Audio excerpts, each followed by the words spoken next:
Hop global TV ਵੇਖ ਰਹੇ ਦੇਸ਼ ਅਤੇ ਵਿਦੇਸ਼ਾਂ ਦੇ ਸਾਰੇ ਦਰਸ਼ਕਾਂ ਦਾ ਗੁਰਵੇਲ ਸਿੰਘ ਵੱਲੋਂ ਪ੍ਰੋਗਰਾਮ ਗੁਰਮਤਿ ਵਿਚਾਰ ਵਿੱਚ ਨਿੱਘਾ ਸਵਾਗਤ। ਸਾਧ ਸੰਗਤ ਜੀ, ਇਸ ਪ੍ਰੋਗਰਾਮ ਦੇ ਵਿੱਚ ਅਸੀਂ ਵੱਖ-ਵੱਖ ਵਿਦਵਾਨਾਂ ਨੂੰ ਬੁਲਾ ਕੇ ਆਪ ਜੀ ਦੇ ਰੂਬਰੂ ਕਰਦੇ ਹਾਂ ਤੇ ਉਹਨਾਂ ਦੇ ਨਾਲ ਅਸੀਂ ਕਰਦੇ ਹਾਂ ਗੁਰਮਤਿ ਵਿਚਾਰਾਂ ਦੀ ਸਾਂਝ। ਸਾਡੇ ਗੁਰੂ ਸਾਹਿਬਾਨ ਦੇ ਜੀਵਨ ਤੋਂ ਸਾਨੂੰ ਕੀ ਸਿੱਖਿਆਵਾਂ ਮਿਲਦੀਆਂ, ਕਿਸ ਤਰ੍ਹਾਂ ਸਾਡੇ ਗੁਰੂ ਸਾਹਿਬਾਨ ਦਾ ਜੀਵਨ ਸੀ ਜੋ ਸਾਡੇ ਜੀਵਨ ਵਿੱਚ ਬਹੁਤ ਵੱਡਾ ਪਰਿਵਰਤਨ ਲਿਆ ਸਕਦਾ ਹੈ। ਇਸੇ ਵਿਸ਼ੇ 'ਤੇ ਅੱਜ ਸਾਡੇ ਨਾਲ ਵਿਚਾਰਾਂ ਦੀ ਸਾਂਝ ਪਾਉਣ ਲਈ ਪਹੁੰਚੇ ਹੋਏ ਨੇ ਸਰਦਾਰ ਹਰਿੰਦਰ ਸਿੰਘ ਜੀ, ਜੋ ਮਿਊਜ਼ਿਕ ਟੀਚਰ ਵਜੋਂ ਸੇਵਾ ਨਿਭਾ ਰਹੇ ਨੇ Guru Nanak 5th centenary school Mussoorie ਦੇ ਵਿੱਚ। ਅਤੇ ਵੀਰ ਜੀ ਦੇ ਨਾਲ ਅੱਜ ਸਾਡੀ ਵਿਚਾਰਾਂ ਦੀ ਸਾਂਝ ਰਹਿਣੀ ਹੈ ਸਾਡੇ ਸਤਿਗੁਰੂ ਸਾਹਿਬਾਨ ਦੇ ਜੀਵਨ ਤੋਂ ਮਿਲਦੀਆਂ ਪ੍ਰੇਰਨਾਵਾਂ ਅਤੇ ਸਿੱਖਿਆਵਾਂ ਦੇ ਉੱਪਰ। ਤੇ ਵੀਰ ਹਰਿੰਦਰ ਸਿੰਘ ਜੀ, ਪ੍ਰੋਗਰਾਮ ਗੁਰਮਤਿ ਵਿਚਾਰ ਵਿੱਚ ਆਪ ਜੀ ਦਾ ਸਵਾਗਤ। ਵਾਹਿਗੁਰੂ ਜੀ ਕਾ ਖਾਲਸਾ, ਵਾਹਿਗੁਰੂ ਜੀ ਕੀ ਫਤਿਹ। ਸਭ ਤੋਂ ਪਹਿਲੇ ਤੇ ਮੇਰਾ ਸਵਾਲ ਇਹੀ ਹੈ, ਗੁਰੂ ਨਾਨਕ ਪਾਤਸ਼ਾਹ ਜੀ ਦਾ ਪ੍ਰਕਾਸ਼ ਹੁੰਦਾ ਹੈ ਜਿਸ ਨੂੰ ਇਹ ਵੀ ਕਿਹਾ ਗਿਆ ਹੈ ਸਤਿਗੁਰੂ ਨਾਨਕ ਪ੍ਰਗਟਿਆ ਮਿਟੀ ਧੁੰਦ ਜਗ ਚਾਨਣ ਹੋਆ। ਉਸ ਵੇਲੇ ਜਿਹੜੀ ਧੁੰਦ ਸੀ ਉਹ ਕਾਹਦੀ ਪਈ ਹੋਈ ਸੀ? ਕੀ ਉਹ ਧੁੰਦ ਇਸ ਧਰਤੀ 'ਤੇ ਸੀ ਜਾਂ ਮਨੁੱਖਾਂ ਦੇ ਰਿਸ਼ਤਿਆਂ ਵਿੱਚ ਹੀ? ਕਿਉਂਕਿ ਉਸ ਵੇਲੇ ਦੇ ਜੋ ਸਮਾਜਿਕ ਹਾਲਾਤ ਸਨ, ਇੱਕ ਦੂਜੇ ਦੇ ਨਾਲ ਲੋਕ ਨਫ਼ਰਤ ਕਰ ਰਹੇ ਸੀ, ਹਿੰਦੂ ਮੁਸਲਮਾਨ।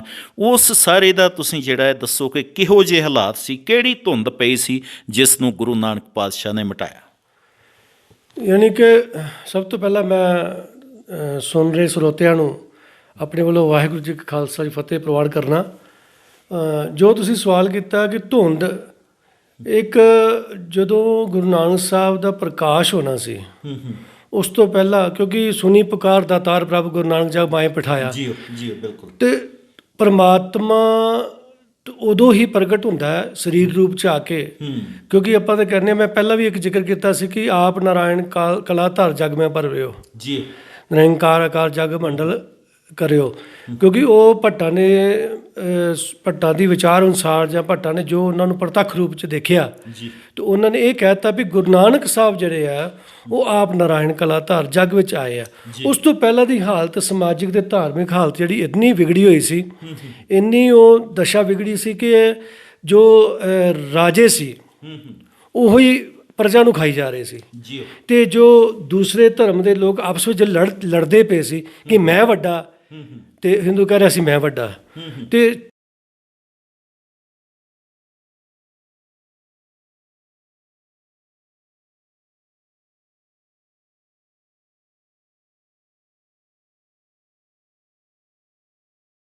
ਮਾਰੀ ਹੈ ਕਿਉਂਕਿ ਗੁਰੂ ਸਾਹਿਬਾਂ ਦੇ ਨਾਲ ਤਾਂ ਜਿਹੜੇ ਚੱਲਦੇ ਸੀ, ਗੁਰੂ ਸਾਹਿਬ ਖੁਦ ਹੀ ਕਹਿੰਦੇ ਆ ਨਾਨਕ ਤਿਨ ਕੈ ਸੰਗ ਸਾਥ ਵੱਡਿਆਂ ਸਿਉ ਕਿਆ ਰੀਸ।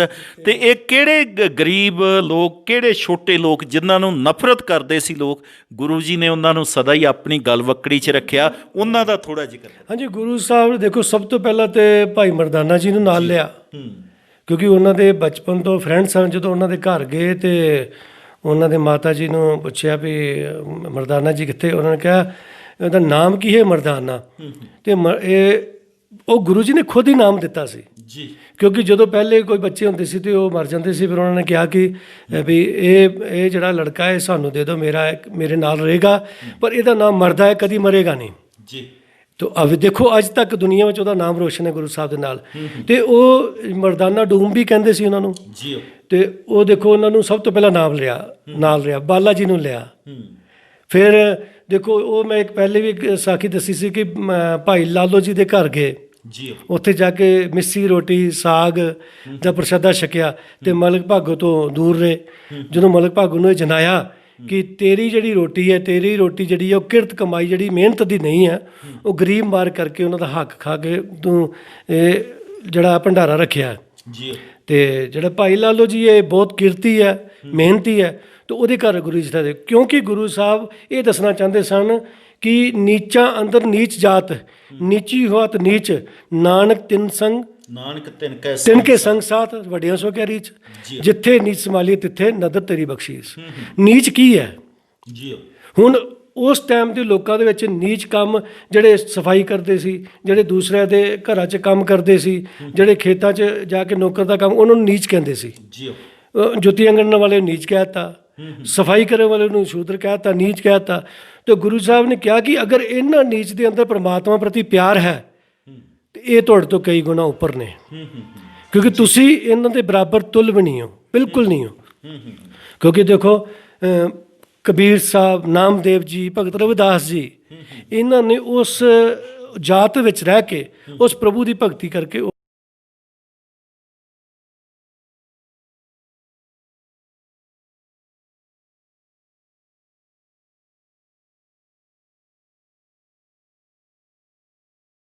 ਜਾਂਦੇ ਸੀ। ਉਹਨੂੰ ਪਹਿਲੇ ਪਰੰਪਰਾ ਸੀ ਕਿ ਜਾਣਾ, ਜਾ ਕੇ ਭੋਗ ਲਗਾ ਕੇ ਆ ਜਾਣਾ।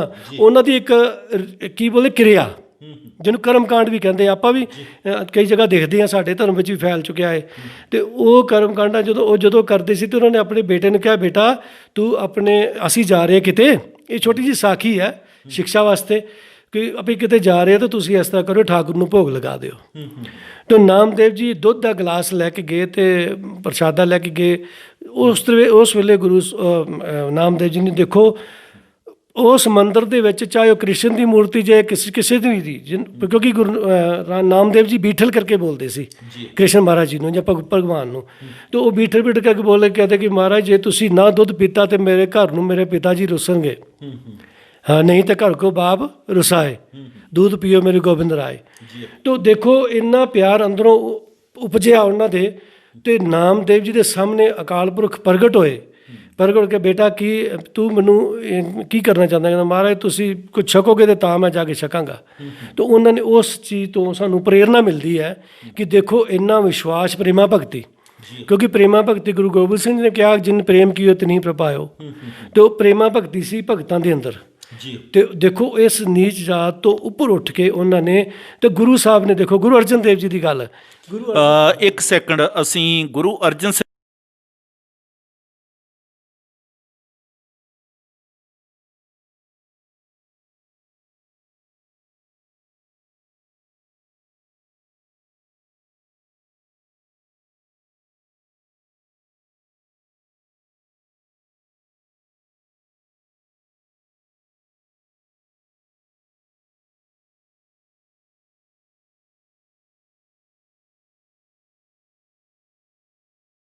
ਮਾੜਾ ਹੈ, ਨਾ ਜਾਤ ਮਾੜੀ ਹੈ, ਨਾ ਕੋਈ ਇਸ ਧਰਤੀ 'ਤੇ ਜਿਹੜਾ ਹੈ ਉਹ ਕੋਈ ਮਨੁੱਖ ਮਾੜਾ ਹੈ। ਜੇ ਕਿਤੇ ਕੋਈ ਮਾੜਾ ਹੈ ਤਾਂ ਉਹ ਸਿਰਫ ਮਨੁੱਖ ਦੀ ਸੋਚ ਮਾੜੀ ਹੁੰਦੀ ਹੈ, ਉਹਦੇ ਵਿਚਾਰ ਮਾੜੇ ਹੁੰਦੇ ਹੈ। ਅਤੇ ਗੁਰੂ ਨਾਨਕ ਸਾਹਿਬ ਜੀ ਜਿਨ੍ਹਾਂ ਦੇ ਵਿਚਾਰ ਚੰਗੇ, ਉਹਨਾਂ ਨੂੰ ਨਾਲ ਲੈ ਕੇ ਚੱਲੇ। ਔਰ ਇੱਥੋਂ ਤੱਕ ਕਿ ਗੁਰੂ ਨਾਨਕ ਦੇਵ ਜੀ ਮਹਾਰਾਜ ਨੇ ਜੇਕਰ ਚੰਗੀ ਸੋਚ ਵਾਲੇ ਕਬੀਰ ਜੀ ਮਿਲੇ, ਰਵਿਦਾਸ ਜੀ ਮਿਲੇ, ਜਿਵੇਂ ਤੁਸੀਂ ਭਗਤ ਨਾਮਦੇਵ ਜੀ ਦੀ ਗੱਲ ਕੀਤੀ, ਅਤੇ ਉਹਨਾਂ ਸਾਰਿਆਂ ਨੂੰ ਸਤਿਗੁਰਾਂ ਨੇ ਨਾਲ ਲਿਆ। ਔਰ ਗੁਰੂ ਸਾਹਿਬ ਇਹ ਵੀ ਕਹਿੰਦੇ ਆ, ਸਾ ਜਾਤ ਸਾ ਪਾਤ ਹੈ, ਜਿਹੇ ਕਰਮ ਕਮਾਏ। ਜਿਹੋ ਜੇ ਬੰਦਾ ਕਰਮ ਕਰਦਾ ਹੈ, ਉਹ ਹੀ ਉਹਦੀ ਜਾਤ, ਉਹਦੀ ਪਾਤ ਬਣ ਜਾਂਦੀ ਹੈ। ਔਰ ਅਸੀਂ ਜੇ ਗੁਰੂ ਨਾਨਕ ਦੇਵ ਜੀ ਤੋਂ ਅੱਗੇ ਤੁਸੀਂ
ਕਰਕੇ ਦਿਖਾਇਆ।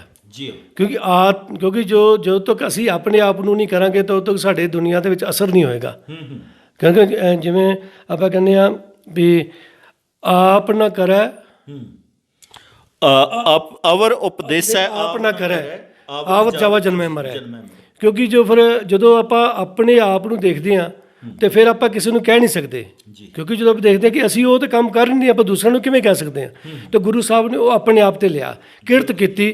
ਤੇ ਕਿਰਤ ਕਰਦੇ ਹਾਂ, ਗੁਰੂ ਸਾਹਿਬ ਉੱਥੇ ਖੇਤੀਬਾੜੀ ਕਰਦੇ ਸੀ। ਅਤੇ ਲਾਸਟ ਟਾਈਮ ਗੁਰੂ ਸਾਹਿਬ ਨੇ ਉੱਥੇ ਯਾਨੀ ਕਿ ਲਾਸਟ ਟਾਈਮ ਜਿਹੜਾ ਸੀ ਗੁਰੂ ਸਾਹਿਬ ਨੇ ਉੱਥੇ ਆਪਣਾ ਨਿਵਾਸ ਕੀਤਾ ਕਰਤਾਰਪੁਰ ਸਾਹਿਬ। ਜੀ ਜੀ। ਤੇ ਉੱਥੇ ਹੀ ਲਹਿਣਾ ਜੀ ਕੁਝ ਆਪਣੇ ਗਰੁੱਪ ਸੀ ਉਹਨਾਂ ਦਾ, ਉਹ ਦੇਵੀ ਦੇ ਪੁਜਾਰੀ ਸਨ।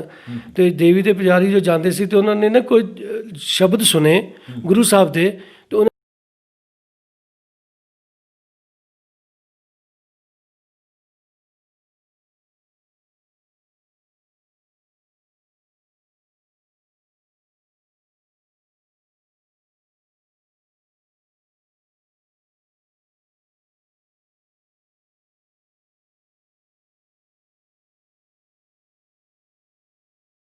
ਕਰਨੀ ਹੈ। ਬਿਲਕੁਲ ਜੀ। ਤੇ ਉਸ ਵੇਲੇ ਉਹ ਹੁਕਮ ਦਾ ਜਿਹੜਾ ਉੱਥੋਂ ਗੱਲ ਚੱਲੀ, ਗੁਰੂ ਲਹਿਣਾ ਜੀ ਜਿਹੜੇ ਆ ਉਹ ਗੁਰੂ ਨਾਨਕ ਦੇਵ ਜੀ ਨੂੰ ਮਿਲੇ ਕਿਸ ਤਰ੍ਹਾਂ ਕਿ ਜਦੋਂ ਗੁਰੂ ਨਾਨਕ ਦੇਵ ਜੀ ਉੱਥੇ ਪਹੁੰਚੇ ਤੇ ਉਹਨਾਂ ਨੇ ਪੁੱਛਿਆ ਇੱਕ ਬਜ਼ੁਰਗ ਨੂੰ ਵੀ ਮੈਂ ਨਾਨਕ ਜੀ ਨੂੰ ਮਿਲਣਾ, ਉਹ ਕਿੱਥੇ ਰਹਿੰਦੇ? ਕਹਿੰਦੇ ਆਓ ਤੁਸੀਂ ਤੁਹਾਨੂੰ ਲੈ ਚਲਦੇ ਹਾਂ। ਤੇ ਜਦੋਂ ਘੋੜੇ ਦੀ ਲਗਾਮ ਪਕੜੀ, ਕਿਉਂਕਿ ਘੋੜੇ ਦੇ ਸਵਾਰ ਸਨ, ਤੇ ਲੈ ਕੇ ਗਏ ਜਦੋਂ ਉਸ ਜਗ੍ਹਾ 'ਤੇ ਜਿੱਥੇ ਨਿਵਾਸ ਕਰਦੇ ਸੀ ਗੁਰੂ ਸਾਹਿਬ, ਉੱਥੇ ਉਹ ਲੈ ਕੇ ਗਏ ਤੇ ਉਹਨਾਂ ਨੇ ਕਿਹਾ ਤੁਸੀਂ ਘੋੜਾ ਬੰਨੋ ਤੇ ਇਸ ਦਰਵਾਜ਼ੇ ਤੋਂ ਅੰਦਰ ਆਓ। ਤੇ ਜਦੋਂ ਘੋੜਾ ਬੰਨਣ ਉਹਨਾਂ ਟਾਈਮ ਲੱਗਾ, ਉਹਨਾਂ 'ਚ ਗੁਰੂ ਸਾਹਿਬ ਸਾਹਮਣੇ ਬਿਰਾਜਮਾਨ ਹੋ ਗਏ। ਜਦੋਂ ਉਹਨਾਂ ਨੇ ਜਾ ਕੇ ਦੇਖਿਆ ਤੇ ਬੜੇ ਹੀ ਅਫਸੋਸ ਹੋਇਆ ਉਹਨਾਂ ਨੂੰ ਕਿ ਮੈਂ ਘੋੜੇ ਤੇ ਤੁਸੀਂ ਲਗਾਮ ਪਕੜੀ ਔਰ ਮੇਰੇ ਚਰਨ ਤੁਹਾਡੇ ਨਾਲ ਟੱਚ ਕੀਤੇ।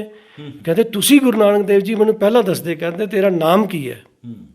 ਦੇਖੋ ਸਾਨੂੰ ਜਿੱਥੋਂ ਇਹ ਸੰਕੇਤ ਮਿਲਦੇ ਆ ਕਿ ਤੁਹਾਡਾ ਨਾਮ ਕੀ ਹੈ? ਕਹਿੰਦੇ ਲਹਿਣਾ ਜੀ। ਕਹਿੰਦੇ ਲੈਣ ਵਾਲੇ ਘੋੜਿਆਂ ਤੇ ਹੀ ਆਉਂਦੇ ਨੇ। ਦੇਖੋ ਬਚਨ ਪਹਿਲੇ ਹੀ ਹੋ ਗਿਆ, ਹੁਕਮ ਤੇ ਬਾਅਦ 'ਚ ਸ਼ੁਰੂ ਹੋਇਆ, ਬਚਨ ਪਹਿਲੇ ਹੋ ਗਿਆ ਕਿਉਂਕਿ ਉਹ ਧੁਰੋਂ ਸੀ।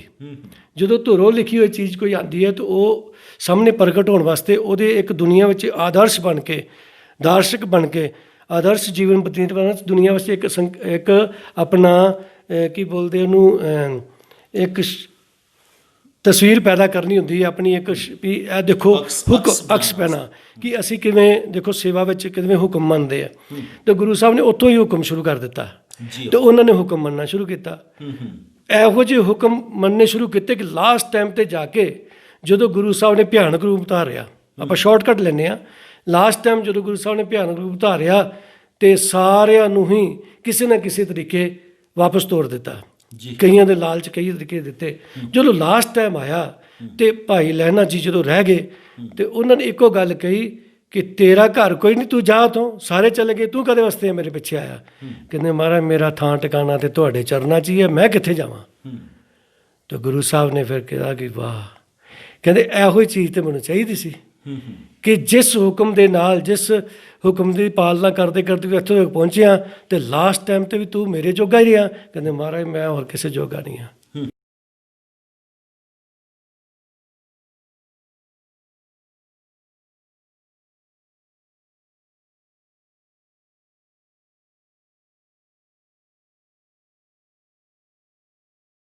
ਤੇ ਅੰਗ ਨਾਲ ਲਗਾ ਕੇ ਅੰਗਦ ਨਾਮ ਰੱਖਿਆ। ਤੇ ਉੱਥੋਂ ਗੁਰੂ ਅੰਗਦ ਦੇਵ ਜੀ ਨੇ ਜਦੋਂ ਗੁਰਗੱਦੀ ਤੇ ਬਿਰਾਜਮਾਨ ਹੋਏ ਤਾਂ ਉਹਨਾਂ ਨੇ ਸਭ ਤੋਂ ਪਹਿਲਾਂ ਸੇਵਾ, ਲੰਗਰ ਦੀ ਸੇਵਾ ਜਿਹੜੀ ਗੁਰੂ ਨਾਨਕ ਸਾਹਿਬ ਨੇ ਸ਼ੁਰੂ ਕੀਤੀ ਸੀ 20 ਰੁਪਇਆ ਤੋਂ, ਉਹ ਅੱਗੇ ਵਧਾਈ। ਉਹਨਾਂ ਦੀ ਆਪਣੀ ਧਰਮ ਸਪਤਨੀ ਮਾਤਾ ਖੀਵੀ ਜੀ, ਉਹਨਾਂ ਨੇ ਲੰਗਰ ਦੀ ਸੇਵਾ ਸੰਭਾਲੀ।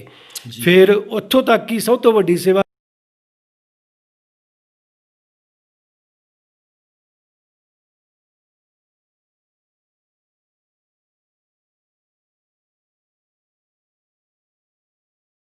ਸੱਸਾਹਾ ਤੋਂ ਸ਼ੁਰੂ ਕਰਵਾਇਆ ਤੇ ਖੁਦ ਬੱਚਿਆਂ ਨੂੰ ਪੜ੍ਹਾਉਂਦੇ ਰਹੇ ਆ। ਜਿੱਥੋਂ ਤਾਈਂ ਤੁਸੀਂ ਬੱਚਿਆਂ ਨੂੰ ਪੜ੍ਹਾਉਣ ਦੀ ਗੱਲ ਕੀਤੀ ਹੈ, ਇੱਥੇ ਇੱਕ ਚੀਜ਼ ਹੋਰ ਦਰਸ਼ਕਾਂ ਨੂੰ ਦੱਸਣੀ ਬਹੁਤ ਜ਼ਰੂਰੀ ਹੈ, ਕਿਉਂਕਿ ਅੱਜ ਦੁਨੀਆ ਦਾ ਹਰ ਇਨਸਾਨ ਇਹ ਤੇ ਚਾਹੁੰਦਾ ਹੈ ਮੇਰੇ ਬੱਚਿਆਂ ਨੂੰ ਅੰਗਰੇਜ਼ੀ ਮਿਲੇ, ਮੇਰੇ ਬੱਚਿਆਂ ਨੂੰ ਮੈਥ ਮਿਲੇ, ਫਿਜ਼ਿਕਸ ਮਿਲੇ, ਮੇਰੇ ਬੱਚਿਆਂ ਨੂੰ ਦੂਸਰੀ ਦੁਨਿਆਵੀ ਵਿੱਦਿਆ ਤਾਂ ਵੱਧ ਤੋਂ ਵੱਧ ਮਿਲੇ।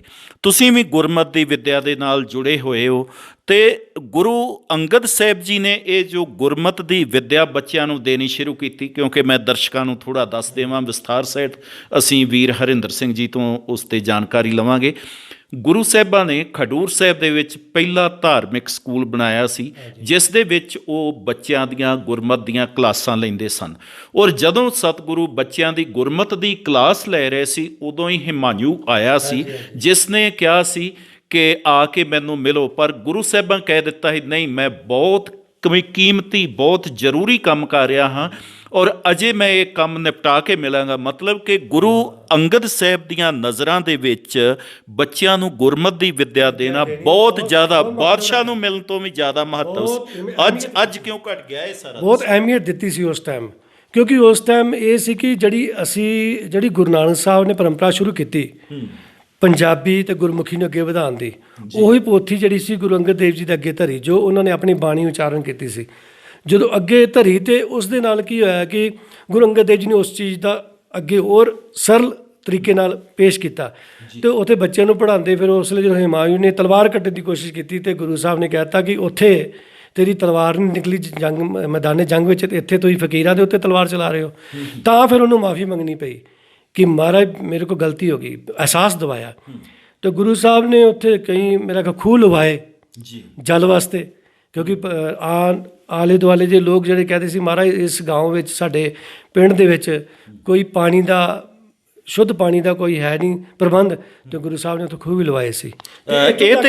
ਇੱਥੋਂ ਤੱਕ ਕਿ ਉੱਥੋਂ ਪੇੜ ਲਵਾਏ, ਬਾਗ ਲਵਾਏ, ਫਿਰ ਉਹ ਮੱਲ ਅਖਾੜੇ ਕਰਵਾਉਂਦੇ ਰਹੇ ਸਰੀਰ ਨੂੰ ਤੰਦਰੁਸਤ ਰੱਖਣ ਵਾਸਤੇ। ਤੇ ਜਿਹੜੀ ਪੰਜਾਬੀ ਹੈ ਉਹ ਅੱਜ ਕੱਲ੍ਹ ਦੇ ਬੱਚਿਆਂ ਵਿੱਚ ਕਿਉਂ ਪਿੱਛੇ ਹਟ ਗਈ, ਇਹ ਤੇ ਹੁਣ ਕਿਉਂਕਿ ਸੋਚ ਆਪਣੇ, ਇਹ ਗਲਤੀ ਸਾਡੇ ਪੇਰੈਂਟਸ ਦੀ ਹੈ, ਬੱਚਿਆਂ ਦੇ ਪੇਰੈਂਟਸ ਦੇ, ਕਿਉਂਕਿ ਹਰ ਕੋਈ ਚਾਹੁੰਦਾ ਕਿ ਸਾਡੀ ਇੰਟਰਨੈਸ਼ਨਲ ਲੈਵਲ ਦੀ ਜਿਹੜੀ ਅੰਗਰੇਜ਼ੀ ਭਾਸ਼ਾ ਉਹਨੂੰ ਮਹੱਤਤਾ ਦਿੱਤੀ ਗਈ ਹੈ, ਜਿਸ ਕਰਕੇ ਸਾਡੀ ਪੰਜਾਬੀ ਪਿੱਛੇ ਰਹਿ ਗਈ। ਪਰ ਮਹਾਰਾਜ ਦੀ ਕਿਰਪਾ ਨਾਲ, ਗੁਰੂ ਸਾਹਿਬ ਦੀ ਆਪ ਕਿਰਪਾ, ਗੁਰੂ ਅੰਗਦ ਦੇਵ ਜੀ ਦੀ ਕਿਰਪਾ ਨਾਲ ਪੰਜਾਬੀ ਅੱਗੇ ਵੱਧ ਰਹੀ ਹੈ। ਪਰ ਬੱਚਿਆਂ ਦਾ ਜਿਹੜਾ ਉਤਸ਼ਾਹ ਹੈ ਪੰਜਾਬੀ ਤੋਂ ਇਸ ਕਰਕੇ ਘਟਿਆ ਕਿਉਂਕਿ ਅਸੀਂ ਮਹੱਤਤਾ ਜ਼ਿਆਦਾ ਅਹਿਮੀਅਤ ਦਿੱਤੀ ਹੈ ਅੰਗਰੇਜ਼ੀ ਭਾਸ਼ਾ ਨੂੰ। ਇਹਦੋਂ ਅੱਗੇ ਵੀਰ ਜੀ ਹੁਣ ਆਪਾਂ ਅਗਲੇ ਚੱਲੀਏ, ਕਿਉਂਕਿ ਸਤਿਗੁਰਾਂ ਨੇ ਗੁਰਬਾਣੀ 'ਚ ਕਿਹਾ ਹੈ ਸੇਵਕ ਕੋ ਸੇਵਾ ਬਣ ਆਈ, ਹੁਕਮ ਬੂਝ ਪਰਮ ਪਦ ਪਾਈ। ਹੁਣ ਗੁਰੂ ਅੰਗਦ ਸਾਹਿਬ ਜੀ ਦੇ ਕੋਲ ਸੇਵਾ ਲਈ ਆਉਂਦੇ ਨੇ ਬਾਬਾ ਅਮਰਦਾਸ ਜੀ, ਉਹਨਾਂ ਦੀ ਸੇਵਾ ਭਾਵਨਾ, ਉਹ ਪਾਣੀ ਢੋਣਾ, ਉਹ ਸਾਰੀਆਂ ਚੀਜ਼ਾਂ ਕਿਵੇਂ ਉਹਨਾਂ ਨੇ ਉਹ ਪਰਮ ਪਦਵੀ ਤਾਈਂ ਪਹੁੰਚੇ? ਦੇਖੋ ਹੁਣ ਗੁਰੂ ਅਮਰਦਾਸ ਜੀ ਨੇ ਆਪਣੇ ਕੁੜਮਾਚਾਰੀ 'ਚ ਉਹਨਾਂ ਦੇ ਜੋ ਭਰਾ ਲੱਗਦੇ ਸੀ, ਉਹਨਾਂ ਦੀ ਉੱਥੇ ਬੇਟੀ ਵਿਆਹੀ ਸੀ ਗੁਰੂ ਅੰਗਦ ਦੇਵ ਜੀ ਦੀ, ਤੇ ਉਹਨਾਂ ਕੋਲੋਂ ਕੋਈ ਬਚਨ ਸੁਣੇ ਗੁਰੂ ਸਾਹਿਬ ਦੇ। ਤੇ ਪਹਿਲਾਂ ਤੇ ਉਹ ਮੇਰਾ ਖਿਆਲ 21 ਸਾਲ ਤੱਕ ਸ਼ਾਇਦ ਉਹ ਹਰਿਦੁਆਰ ਜਾਂਦੇ ਰਹੇ ਆ ਦਰਸ਼ਨਾਂ ਨੂੰ, ਗੰਗਾ ਦੇ ਇਸ਼ਨਾਨ ਨੂੰ, ਕਿਉਂਕਿ ਉਹਨਾਂ ਦੀ ਭਾਵਨਾ ਤੇ ਬਚਪਨ ਤੋਂ ਹੀ ਧਾਰਮਿਕ ਸੀ, ਪਰ ਰਸਤਾ ਸਹੀ ਨਹੀਂ ਸੀ ਮਿਲ ਰਿਹਾ। ਤੇ ਜਦੋਂ ਉਹਨਾਂ ਨੂੰ ਰਸਤਾ ਮਿਲਿਆ ਤੇ ਉਹਨਾਂ ਨੇ, ਇੱਕ ਪੰਡਤ ਨੇ ਹੀ ਉਹਨਾਂ ਨੂੰ ਕਹਿ ਦਿੱਤਾ ਸੀ ਕਿ ਤੇਰਾ ਗੁਰੂ ਕੌਣ ਹੈ? ਉਹਨਾਂ ਨੇ ਕਿਹਾ ਗੁਰੂ ਕਿਉਂ? ਗੁਰੂ ਕਾਹਦੇ? ਕਹਿੰਦੇ ਗੁਰੂ ਧਾਰਨ ਕਰਨਾ। ਕਹਿੰਦੇ ਗੁਰੂ ਧਾਰਨ ਕਰਨਾ ਪੈਂਦਾ ਪਰਮਾਤਮਾ ਨੂੰ ਮਿਲਣ ਵਾਸਤੇ? ਕਹਿੰਦੇ ਹਾਂ। ਕਹਿੰਦੇ ਮੈਂ ਤਾਂ ਗੁਰੂ ਧਾਰਨ ਕੀਤਾ। ਉਹਨੇ ਕਿਹਾ ਤੂੰ ਮੇਰਾ ਜਨਮ ਭ੍ਰਿਸ਼ਟ ਕਰ ਦਿੱਤਾ, ਤੂੰ ਤਾਂ ਗੁਰੂ ਵਾਲਾ ਹੀ ਨਹੀਂ ਹੈ। ਦੇਖੋ ਗੁਰੂ ਪਰੰਪਰਾ ਨੇ, ਗੁਰੂ ਉੱਥੋਂ ਦ੍ਰਿੜ ਹੋ ਗਿਆ, ਜਿਹੜੇ ਗੁਰੂ ਗੋਬਿੰਦ ਸਿੰਘ ਨੇ ਸਾਨੂੰ ਗੁਰੂ ਪਰੰਪਰਾ ਦੱਸੀ ਅੰਮ੍ਰਿਤ ਛਕਾ ਕੇ, ਤੇ ਗੁਰੂ ਧਾਰਨ ਕਰਨ ਵਾਸਤੇ। ਤੇ ਗੁਰੂ ਸਾਹਿਬ ਨੇ ਗੁਰੂ ਅੰਗਦ ਦੇਵ ਜੀ ਨੂੰ ਆਪ ਆਪਣਾ ਗੁਰੂ, ਯਾਨੀ ਕਿ ਆਪਣੀ ਜਗ੍ਹਾ 'ਤੇ ਆਪਣੀ ਜੋਤ ਟਿਕਾਈ ਤੇ ਗੁਰੂ ਉਹਨਾਂ ਨੂੰ ਮੰਨਿਆ ਤੇ ਆਪ ਜੋਤੀ ਜੋਤ ਸਮਾਏ। ਤੇ ਗੁਰੂ ਪਰੰਪਰਾ ਉੱਥੋਂ ਚੱਲਦੀ ਆਈ। ਤੇ ਗੁਰੂ ਸਾਹਿਬ ਨੇ ਕਿਹਾ ਸੀ ਕਿ ਸ਼ਬਦ ਗੁਰੂ ਹੈ, ਸੁਰਤ ਧੁਨ ਚੇਲਾ। ਇਹ ਗੁਰੂ ਸਾਹਿਬ ਨੇ ਖੁਦ ਕਹਿ ਦਿੱਤਾ ਸੀ ਕਿ ਮੈਂ ਗੁਰੂ ਨਹੀਂ, ਮੈਂ ਅਕਾਲ ਪੁਰਖ ਦਾ ਇੱਕ ਦੂਤ ਬਣ ਕੇ, ਇੱਕ ਦਰਵੇਸ਼ ਬਣ ਕੇ, ਇੱਕ ਮੈਸੇਂਜਰ ਬਣ ਕੇ ਆਇਆ, ਤੇ ਮੇਰੇ ਅੰਦਰ ਜੋ ਸ਼ਬਦ ਨਿਕਲਿਆ ਅਕਾਲ ਪੁਰਖ ਦੀ ਧੁਰ ਕੀ ਬਾਣੀ ਆਈ, ਤਿੰਨ ਸਗਲੀ ਚਿੰਤ ਮਿਟਾਈ, ਉਹੀ ਗੁਰੂ ਹੈ। ਤੇ ਉਹ ਗੁਰੂ ਅੰਗਦ ਦੇਵ ਜੀ ਦੇ ਜਦੋਂ ਉਹ ਬਾਣੀ ਸੁਣੀ ਗੁਰੂ ਅਮਰਦਾਸ ਜੀ ਨੇ, ਤੇ ਜਦੋਂ ਘਰ ਵਿੱਚ ਆਏ ਤੇ ਉਹ ਕਹਿੰਦੇ ਕਿ ਵਾਕਈ ਮੇਰਾ ਜਨਮ ਤੇ ਭ੍ਰਿਸ਼ਟ ਹੋ ਗਿਆ। ਕਹਿੰਦੇ ਜਦੋਂ ਤੂੰ ਉੱਚ ਪਦਵੀ ਤੇ ਬੈਠੇਗਾ ਨਾ ਤੇ ਮੈਨੂੰ ਯਾਦ ਕਰੇਗਾ। ਬਿਲਕੁਲ, ਕਿਉਂਕਿ ਉਹਨਾਂ ਨੇ ਦੇਖ ਲਿਆ ਸੀ ਕਿ ਇਹ ਧਾਰਮਿਕ ਅਵਸਥਾ ਵਾਲਾ ਬੰਦਾ ਹੈ ਤੇ ਇਹਨੂੰ ਗੁਰੂ ਨਹੀਂ ਮਿਲਿਆ। ਜਦੋਂ ਘਰ ਵਿੱਚ ਆਏ ਤੇ ਉਹਨਾਂ ਨੇ ਹਰਿਦੁਆਰ ਜਾਣਾ ਛੱਡਿਆ, ਤੇ ਘਰ ਵਿੱਚ ਆ ਕੇ ਜਦੋਂ ਬਾਣੀ ਸੁਣੀ ਸਵੇਰੇ ਉਹ ਮਧਾਣੀ ਪਾ ਕੇ ਤੇ ਲੱਸੀ ਰਿੜਕ ਰਹੀ ਸੀ ਤੇ ਸ਼ਬਦ ਬੋਲ ਰਹੀ ਸੀ, ਤੇ ਸ਼ਬਦ ਕੇ ਉੱਤੇ ਬੜੀ ਠੰਡ ਪਈ। ਤੇ ਉਹਨਾਂ ਨੇ ਕਿਹਾ ਬੇਟਾ ਇਹ ਕਿਹਦੀ ਬਾਣੀ ਗਾ ਰਹੇ ਹੋ ਤੁਸੀਂ? ਕਹਿੰਦੇ ਗੁਰੂ ਨਾਨਕ ਸਾਹਿਬ ਦੀ। ਕਹਿੰਦੇ ਗੁਰੂ ਨਾਨਕ ਸਾਹਿਬ ਤੇ ਇਸ ਟਾਈਮ ਹੋਣਗੇ? ਕਹਿੰਦੇ ਨਹੀਂ, ਉਹਨਾਂ ਦੀ ਜਗ੍ਹਾ ਤੇ ਮੇਰੇ ਪਿਤਾ ਜੀ ਹੈ ਗੁਰਗੱਦੀ ਤੇ ਬਿਰਾਜਮਾਨ। ਉਹਨਾਂ ਨੇ ਕਿਹਾ ਅੱਛਾ ਮੈਨੂੰ ਮਿਲਾਓਗੇ? ਜਦੋਂ ਮਿਲਣਗੇ ਤੇ ਉਹ ਖੜੇ ਹੋ ਗਏ ਵੀ ਸਾਡੇ ਕੁੜਮ ਆਏ ਨੇ। ਉਹ ਕਹਿੰਦੇ ਨਹੀਂ, ਇਸ ਵੇਲੇ ਮੈਂ ਕੁੜਮ ਬਣ ਕੇ ਨਹੀਂ ਆਇਆ, ਇਸ ਵੇਲੇ ਮੈਂ ਤੁਹਾਡਾ ਸੰਬੰਧੀ ਬਣ ਕੇ ਨਹੀਂ ਆਇਆ, ਮੈਂ ਇੱਕ ਚੇਲਾ ਬਣ ਕੇ ਆਇਆ, ਤੇ ਮੈਂ ਤੁਹਾਡਾ ਇੱਕ ਵਿਦਿਆਰਥੀ ਬਣ ਕੇ ਆਇਆ, ਮੈਂ ਸਿੱਖ ਬਣ ਕੇ ਆਇਆ, ਮੈਨੂੰ ਆਪਣਾ ਸਿੱਖ ਬਣਾਓ। ਤੇ ਗੁਰੂ ਅੰਗਦ ਦੇਵ ਜੀ ਕਹਿੰਦੇ ਅੱਛਾ ਠੀਕ ਹੈ। ਫਿਰ ਉਸ ਵੇਲੇ ਉਹਨਾਂ ਨੇ ਜਦੋਂ ਉਹ ਸੇਵਾ ਲਾਈਆਂ, ਤੇ ਸੇਵਾ ਤੇ ਇੱਕ ਸਿਰਫ ਫਾਰਮੈਲਿਟੀ ਸੀ, ਕਿਉਂਕਿ ਸਾਡੇ ਵਾਸਤੇ ਇੱਕ ਪ੍ਰੇਰਨਾ ਸਰੋਤ ਬਣਾਉਣ ਵਾਸਤੇ, ਉਹ ਤਾਂ ਧੁਰੋਂ ਹੀ ਲਿਖਿਆ ਸੀ ਸਾਰਾ ਕੁਝ। ਤੇ ਜਦੋਂ ਉਹਨਾਂ ਨੇ ਸੇਵਾ ਲਾਈਆਂ, ਤੇ ਸੇਵਾ ਸਭ ਤੋਂ ਪਹਿਲਾਂ ਉਹਨਾਂ ਨੇ ਇਸ਼ਨਾਨ ਦੀ ਕਰਵਾਈ, ਇਸ਼ਨਾਨ ਦੀ ਸੇਵਾ ਬੰਨੀ, ਤੇ ਉਹ ਗਾਗਰ ਭਰ ਕੇ ਬਿਆਸ ਤੋਂ ਲੈ ਕੇ ਪੁੱਠੇ ਪੈਰੀ ਜਾਣਾ ਤੇ ਸਿੱਧੇ ਪੈਰੀ ਆਣਾ। ਜੀ ਤੇ ਜਦੋਂ ਇੱਕ ਦਿਨ 12 ਸਾਲ ਲਗਾਤਾਰ ਸੇਵਾ ਕੀਤੀ ਤੇ ਉਹਨਾਂ ਦੇ ਮੂੰਹ 'ਚੋਂ ਜੋ ਬਚਨ ਨਿਕਲਦਾ ਸੀ ਉਹ ਸਿੱਧ ਹੋ ਜਾਂਦਾ ਸੀ। ਤੇ ਕਿਉਂਕਿ ਸੇਵਾ ਵਿੱਚ ਇੰਨੀ ਸ਼ਕਤੀ ਹੈ ਤੇ ਸੇਵਾ ਦੇ ਨਾਲ ਨਾਲ ਨਾਮ ਸਿਮਰਨ, ਕਿਉਂਕਿ ਸੇਵਾ ਸਿਮਰਨ ਦੋਨੋਂ ਇੱਕ ਹੀ ਸਿੱਕੇ ਦੇ ਪਹਿਲੂ ਹੈ। ਬਿਲਕੁਲ। ਤੇ ਕਿਰਤ ਜਿਹੜੀ ਉਹਦੇ ਨਾਲ ਹੈ। ਤੇ ਇਸ ਕਰਕੇ ਉਹਨਾਂ ਨੇ ਕਿਹਾ ਕਿ ਸੇਵਾ ਦੇ ਨਾਲ ਨਾਲ ਜੋ ਨਾਮ ਜਪਦੇ ਉਹ ਗਾਗਰ ਭਰ ਕੇ ਲਿਆਂਦੇ ਤੇ ਉਹਨਾਂ ਨੇ ਇਸ਼ਨਾਨ ਕਰਾਉਂਦੇ। ਇੱਕ ਦਿਨ ਉਹ ਟਾਈਮ ਆ ਗਿਆ ਜਦੋਂ ਉਹਨਾਂ ਨੇ ਪ੍ਰਗਟ ਹੋਣਾ ਸੀ।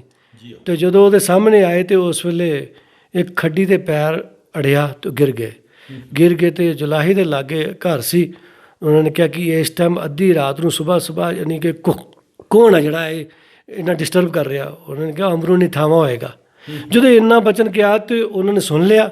ਉਹਨੇ ਕਿਹਾ ਅਮਰੂ ਨਿਥਾਵਾਂ ਨਹੀਂ, ਨਿਥਾਵੀਂ ਤੂੰ ਹੋਏਗੀ, ਮੈਂ ਤੇ ਥਾਂ ਵਾਲਾ ਹੁਣ, ਮੈਂ ਥਾਂ ਮਿਲ ਗਈ ਹੈ ਮੈਨੂੰ ਮੇਰੇ ਗੁਰੂ ਦੇ ਚਰਨਾਂ 'ਚ।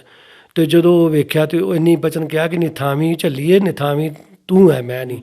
ਇੰਨੀ ਗੱਲ ਕਹੀ ਤੇ ਉਹ ਪਾਗਲ ਹੋ ਗਈ। ਜਦੋਂ ਪਾਗਲ ਹੋ ਗਈ ਪਿੰਡ 'ਚ ਬਾਹਰ ਉੱਧਰ ਘੁੰਮਣ ਲੱਗੀ, ਉਹਨਾਂ ਨੂੰ ਪਤਾ ਚੱਲਿਆ ਵੀ ਇਹ ਬਚਨ ਕਿਹਦੇ ਮੂੰਹ 'ਚੋਂ ਨਿਕਲਿਆ ਸੀ। ਤੇ ਗੁਰੂ ਸਾਹਿਬ ਦੇ ਕੋਲ ਗਏ ਉਹ ਲੈ ਕੇ ਉਹਨਾਂ ਨੇ ਕਿਹਾ ਕਿ ਇਹ ਕੀ ਗੱਲ ਹੋਈ। ਉਹਨਾਂ ਨੇ ਕਿਹਾ ਕੁਝ ਬਚਨ ਹੋਏ ਸੀ। ਅਮਰਦਾਸ ਜੀ ਨੇ ਬੁਲਾਇਆ ਕਿ ਮਹਾਰਾਜ ਤੁਸੀਂ ਕੋਈ ਬਚਨ ਕਿਹਾ ਸੀ। ਕਹਿੰਦਾ ਮੇਰੇ ਮੂੰਹ 'ਚੋਂ ਨਿਕਲ ਗਿਆ ਸਹਿਜ ਸੁਭਾਏ। ਕਹਿੰਦੇ ਤੁਸੀਂ ਇੰਨੀ ਸੇਵਾ ਕੀਤੀ, ਤੁਹਾਡੇ ਮੂੰਹ 'ਚ ਜੋ ਬਚਨ ਨਿਕਲੇਗਾ ਪੂਰਾ ਆਏਗਾ। ਇੰਨਾ ਹੁਕਮ ਮੰਨਿਆ ਤੁਸੀਂ ਤੇ ਤੁਹਾਡੇ ਹੁਕਮ ਦੇ ਵਿੱਚ ਸਭ ਕੁਝ ਹੋ ਰਿਹਾ ਇਸ ਵੇਲੇ, ਤੇ ਹੁਣ ਤੁਸੀਂ ਕਹੋਗੇ ਤੇ ਤਾਂ ਹੀ ਠੀਕ ਹੋਣਾ। ਕਹਿੰਦੇ ਮਹਾਰਾਜ ਤੁਸੀਂ ਜਿਵੇਂ ਤੁਸੀਂ ਕਹੋ। ਤੇ ਦੇਖੋ ਉਹਨਾਂ ਦੇ ਕੋਲੋਂ ਹੀ ਠੀਕ ਕਰਵਾਇਆ। ਤੇ ਇਸ ਤਰ੍ਹਾਂ ਉਹਨਾਂ ਦੀ ਚਰਚਾ ਅੱਗੇ ਚੱਲੀ। ਤੇ ਗੁਰੂ ਸਾਹਿਬ ਦੀ ਇਹ ਸੇਵਾ ਸਭ ਤੋਂ ਮਹਾਨ ਸੇਵਾ ਹੋਈ ਹੈ ਜੋ ਸੇਵਾ ਇਸ਼ਨਾਨ ਦੀ ਸੀ। ਇਹ ਗੁਰੂ ਅਮਰਦਾਸ ਸਾਹਿਬ ਜੀ ਇਸ ਤਰ੍ਹਾਂ ਗੁਰੂ ਬਣਦੇ ਆ ਕਿਉਂਕਿ ਇਸ ਤੋਂ ਬਾਅਦ ਫਿਰ ਸਤਿਗੁਰੂ ਅੰਗਦ ਦੇਵ ਜੀ ਉਹਨਾਂ ਨੂੰ ਬਖਸ਼ਿਸ਼ਾਂ ਦਿੰਦੇ ਆ। ਨਿਮਾਣਿਆਂ ਦੇ ਮਾਣ ਗੁਰੂ ਅਮਰਦਾਸ ਜੀ, ਨਿਤਾਣਿਆਂ ਦੇ ਤਾਣ, ਨਿਆਸਰਿਆਂ ਦੇ ਆਸਰੇ, ਇਹ ਸਾਰੀਆਂ ਜੋ ਬਖਸ਼ਿਸ਼ਾਂ ਸੀ ਉਹ ਸਤਿਗੁਰਾਂ ਨੇ ਕਿਸ ਤਰੀਕੇ ਦੇ ਨਾਲ ਫਿਰ ਉਹ ਨਿਮਾਣਿਆਂ ਦੇ ਮਾਣ ਬਣੇ, ਨਿਆਸਰਿਆਂ ਦੇ ਆਸਰੇ ਬਣੇ, ਇਹ ਸਾਰਾ ਕੁਝ ਅਸੀਂ ਅਗਲੇ ਪ੍ਰੋਗਰਾਮਾਂ ਦੇ ਵਿੱਚ ਵੀਰ ਹਰਿੰਦਰ ਸਿੰਘ ਦੇ ਨਾਲ ਵਿਚਾਰ ਕਰਾਂਗੇ। ਕਿਉਂਕਿ ਗੁਰੂ ਸਾਹਿਬਾਨ ਦੇ ਜੀਵਨ ਤੋਂ ਮਿਲਦੀਆਂ ਸਿੱਖਿਆਵਾਂ ਦੀ ਇਹ ਲੜੀ ਨਿਰੰਤਰ ਇਸੇ ਤਰ੍ਹਾਂ ਸਰੋਤਿਓ ਤੁਹਾਡੇ ਤੱਕ ਪਹੁੰਚਦੀ ਰਹੇਗੀ ਔਰ ਅਸੀਂ ਗੁਰੂ ਸਾਹਿਬਾਨ ਦੇ ਜੀਵਨ ਤੇ ਬਾਕੀ ਦੀਆਂ ਵਿਚਾਰਾਂ ਵੀ ਕਰਾਂਗੇ। ਅੱਜ ਸਾਡੀ ਵਿਚਾਰ ਦੋ ਗੁਰੂ ਸਾਹਿਬਾਨ ਦੇ ਜੀਵਨ ਤੋਂ ਮਿਲਦੀਆਂ ਪ੍ਰੇਰਨਾਵਾਂ ਤੇ ਹੋਈ ਹੈ, ਗੁਰੂ ਨਾਨਕ ਪਾਤਸ਼ਾਹ ਜੀ ਔਰ ਗੁਰੂ ਅੰਗਦ ਦੇਵ ਜੀ।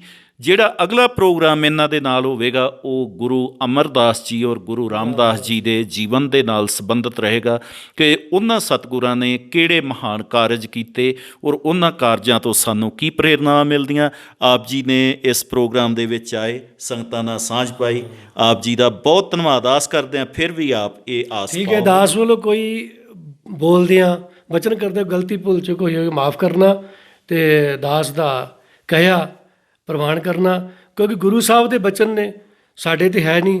ਕਿਉਂਕਿ ਅਸੀਂ ਤੇ ਸਿਰਫ ਬੋਲ ਸਕਦੇ ਹਾਂ ਤੇ ਬੁਲਾਉਂਦਾ ਵੀ ਉਹ ਆਪ ਹੀ ਹੈ। ਤੇ ਜਿੰਨੀ ਤੁਛ ਸਮੱਤ ਬਖਸ਼ੀ ਸੀ ਉਨੀ ਕੁ ਤੁਹਾਡੇ ਸਾਹਮਣੇ ਪੇਸ਼ ਕੀਤੀ ਹੈ। ਹੁਣ ਬਹੁਤ ਬਹੁਤ ਧੰਨਵਾਦ ਵੀਰ ਜੀ ਦਾ ਤੇ ਆਪ ਦਰਸ਼ਕਾਂ ਦਾ। ਤੇ ਵਾਹਿਗੁਰੂ ਜੀ ਕਾ ਖਾਲਸਾ, ਵਾਹਿਗੁਰੂ ਜੀ ਕੀ ਫਤਿਹ।